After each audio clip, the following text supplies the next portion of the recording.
Les forces de sécurité jordaniennes renforcent la frontière avec la Syrie. Les corps de deux trafiquants de drogue ont été retrouvés, touchés par des tirs de l'armée lors d'une opération d'interception ou bien victimes de rivalités entre gangs. C'est tout à fait possible. Les corps ont été transmis aux autorités compétentes. Nous en saurons plus dans les prochains jours. Voilà des mois que les autorités d'Amman se plaignent à juste titre de la pression exercée par les trafiquants. Ces derniers mois, les chiffres donnent une idée du montant global des quantités trafiquées. Récemment, ce sont 9 343 000 pilules de Captagon qui ont été saisies, 38 900 pilules de Tramaldone, ainsi que du hashish produit au Liban. Mais dans la ligne de mire de la Jordanie, c'est bien la Syrie qui est visée. Toutes les études rendues publiques aux États-Unis, au Liban, en Europe et en Turquie convergent sur ce point.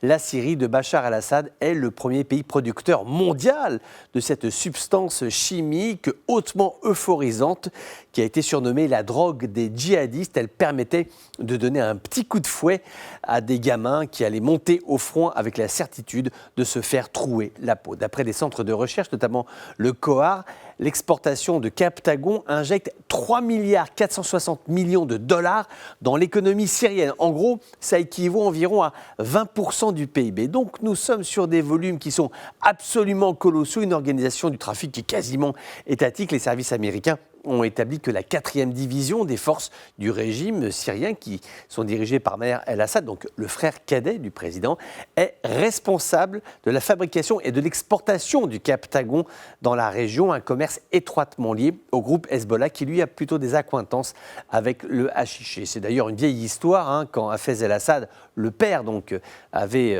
envahi avec son armée le Liban, c'était en 1976, une partie du Liban. Il n'avait pas tardé à prélever un pourcentage sur la culture du hashish, déjà florissante à l'époque. Il avait même encouragé la culture du pavot, c'est dire. En tout cas, pour revenir à l'actualité, on peut comprendre l'exaspération jordanienne qui fait des efforts en plaidant auprès des Américains l'allègement des sanctions économiques envers Damas. Alors si maintenant Damas n'est pas capable de tenir ses frontières, d'arrêter le trafic, d'incarner les valeurs morales d'une affaire publique, étatique, ça pourrait poser un problème rendu d'autant plus douloureux que lorsque vous avez comme des membres des forces jordaniennes qui sont tués lors d'affrontements avec ces trafiquants de drogue équipés comme des guerriers et qui sont en provenance d'un pays où le trafic de Captagon s'inscrit clairement dans une logique d'économie de guerre.